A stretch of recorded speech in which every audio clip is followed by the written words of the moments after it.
the best way, whenever you're thinking about negotiating, or whenever you're thinking about how best to enter into a situation, the number one most important thing you can do is put yourself into the shoes of the person you're negotiating with. It's such a good thing to do to help you understand their negotiating position. So let me just talk through a couple of things with regards to that.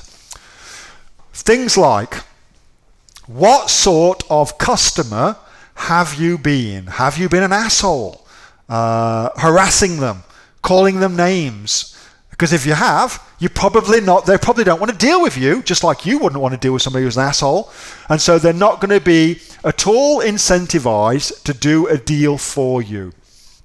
When you contacted them, did you contact them through a Gmail email address, instantly demonstrating that you're a beginner? Because if you did, then you flagged to your supplier that you should get beginner prices instead of, intermediate level marketer, business owner prices, things like that.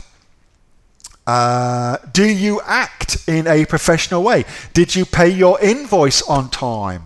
Things like that. All those little things, they're going to start building up a picture, a mental picture of who you are as a business person, as an entrepreneur, and what relationship they want to have with you long term. Because the better the relationship they want to have with you long term, the more likely they are to negotiate prices with you. That is just obvious when you think about it, but so few people do. So few people do. So I saw in the group the other day that somebody was sending over their supplier in China, I think this was, like little presents, cheap little presents, which is something I do, biscuits and things like that from Australia. Little things like that where you're engendering what they call in China guanxi, which is like that good feelings that you have about somebody.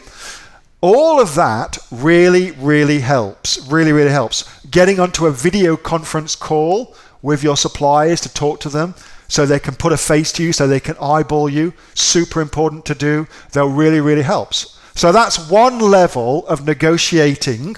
Are you the sort of person they want to do business with? Because we all think, well, of course, they should do business with us because I've got the money, they want the money, therefore, screw those guys, they should be great to me. But that's not how humans work. That's not how humans work.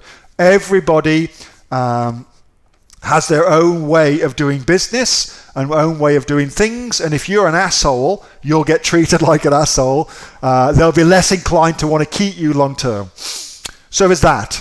And then things like, what is their situation in their factory?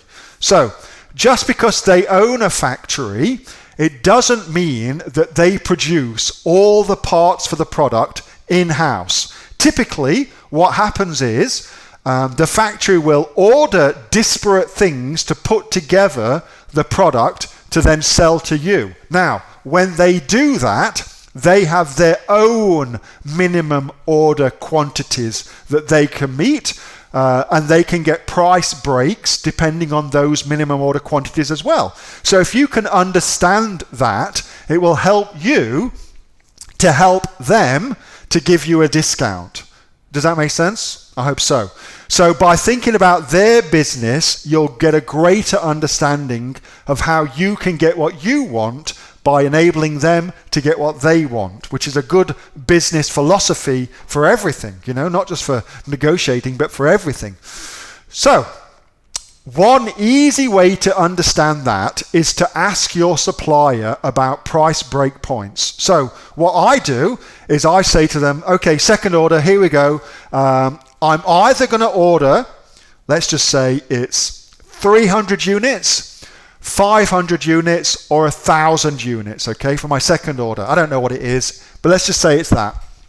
So I'll say to my supplier, what's the prices I can get for those 3 different order quantities? Because now what I'm saying to them is, If I order 1,000 units, does that then mean you'll be able to order 1,000 units for the product and you'll be able to get a price break from your supplier that you'll be able to pass on to me? Now, you're not saying it as blatantly as that, but that's what is being evoked in that particular conversation. And then whatever they come back to me with, so they may say, okay, for 1,000 units, you can get them at $5. For 500 units, you get them at $7.50. For 300, you can get them at 10, for instance. And so what I'll say then is, okay, how can I get 500 at the same price as 1,000? How can I get 500 at 5 instead of 500 at 750? Because I want to understand their business. And that's how you negotiate with your suppliers, by coming around to their side of the table to better understand the needs of their business so they can help with the needs of your business. Hope that makes sense. The more you do that, the better. Hey, thanks so much for watching that video, and I hope that you got some massive value from it. Before you go, do you live in Australia? If you do, this is for you. Would you like to learn how to sell things on Amazon here in Australia? Would you like to know what sells really, really well and what sells for the maximum amount of profit? Would you like to know where you can source those products from, whether that be in China or here in Australia, and how to source them so you pay bottom dollar and get maximum value for what you're doing? If you do, please subscribe to my channel and like this video, and you'll learn that and much more. It's the exact same information that people like Jeff from New South Wales have used to make $45,000 a month on Amazon, that Sue, who's from the sunny coast, has used to purchase herself a brand spankly BMW every single year as a result of her e-commerce business, and the lovely Kate from Bowral in New South Wales has used to make $32,000 a year on, a month, not a year, a month on Amazon, and indeed Anthony, who makes $15,000 a month on Amazon, selling, as he puts it, odds and sods. If you'd like to learn the exact same information that they use to maximize their profits for their Amazon businesses, subscribe to this video, like my channel, post below if you want me to teach you something. Okay, I'm out of here. Speak to you soon. Bye. Subscribe. Do it now.